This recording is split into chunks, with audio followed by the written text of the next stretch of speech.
পুরো মার্চ মাস জুড়ে মধ্যপ্রাচ্যে চলছে ইরানের সঙ্গে মার্কিন যুক্তরাষ্ট্র এবং ইসরায়েলের ভয়ঙ্কর প্রাণঘাতী যুদ্ধ।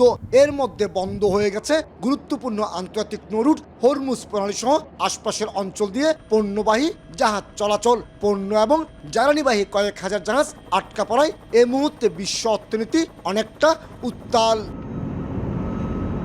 তবে বৈশ্বিক এই সংকটের মাঝেও 10,42,00,000 মেট্রিক টন কার্গো পণ্য হ্যান্ডেলিং করে 7.39%, 25,74,000 কন্টেনারে 4.75% এবং 3,230টি জাহাজ হ্যান্ডেলিংয়ের মাধ্যমে 5.62% প্রবৃদ্ধির দাবি বন্দরের। চট্টগ্রাম বন্দরে যে ভেসেল টার্নারাউন্ড টাইম সেটা কমাতে পেরেছি এবং এই মুহূর্তে চট্টগ্রাম বন্দরে আমরা জিরো ওয়েটিং টাইম মেনটেন করতে পারছি। আমরা অনেক ক্ষেত্রেই অটোমেশনের সহযোগিতা নিয়েছি, আমাদের এখন অনলাইনে পেমেন্ট করা সম্ভব হয়েছে। চট্টগ্রাম বন্দরের ব্যবহারের মাধ্যমে এখনও পর্যন্ত আমদানি রপ্তানি সূচকে আমরা কোনো ধরনের পড়তি চোখে পড়েনি। যুদ্ধের কারণে মার্চ মাসে আমদানির পরিমাণ কিছুটা কমলেও উচ্চ শুল্ক হারের জ্বালানি তেল, ক্যাপিটাল মেশিনারিজ এবং খাদ্যপণ্য আমদানি থেকে রাজস্ব আয়ের ধারা ধরে রাখতে পেরেছে চট্টগ্রাম কাস্টম হাউস। মার্চ মাসেই এখানে রাজস্ব আদায় হয়েছে 6,750 কোটি টাকা, যা আগের অর্থ বছরের তুলনায় 250 কোটি টাকা বেশি।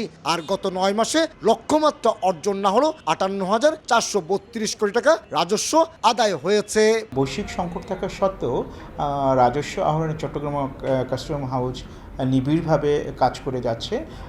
যদিও বৈশ্বিক সংকটের কারণে আমদানির কিছু আইটেমে আমদানি কমেছে, বছরের যে বাকি যে সময়টা আছে আমরা আশা করি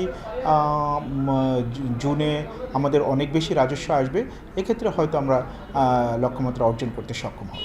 এদিকে 21টি বেসরকারি অফডকে সার্বিকভাবে 2025-26 অর্থ বছরের 9 মাসে রপ্তানিতে 3.7% এবং আমদানিতে রেকর্ড 35.7% প্রবৃদ্ধি হয়েছে বলে দাবি বিগডার। তবে যুদ্ধ আক্রান্ত এই মাসে আমদানি কন্টেনার হ্যান্ডেলিংয়ের পরিমাণ বাড়লো, কমেছে রপ্তানি কন্টেনার উঠানামা। অফডকগুলোতে আমদানি পণ্যের সংখ্যা বাড়িয়ে দেওয়া হয়েছে। আগে যেখানে 37টা ছিল এখন সেখানে আমরা 67টা আইটেম হ্যান্ডেল করি। সুতরাং এটা একটা আমদানি পণ্য ভলিউম বৃদ্ধির একটা প্রধানতম কারণ। সার্বিক প্রেক্ষাপটে এই যে জ্বালানি তেলের একটা সংকটের মধ্যে দেশ পড়ে গেছে, এই জ্বালানি তেলের সংকটটাও কিন্তু সার্বিক ব্যবসা বাণিজ্যের পরিবেশের উপর একটা নেতিবাচক প্রভাব ফেলছে। তবে যুদ্ধ ঝুঁকি বিবেচনায় জাহাজের পাশাপাশি কন্টেনার পরিবহন ভাড়া বাড়িয়ে দিয়েছে বিদেশি মেইনল্যান্ড শিপিং প্রতিষ্ঠানগুলো। এক্ষেত্রে চলতি এপ্রিল মাসে আমদানি রপ্তানি বাণিজ্যে কিছুটা বাধাগ্রস্ত হওয়ার শঙ্কা সৃষ্টি হয়েছে।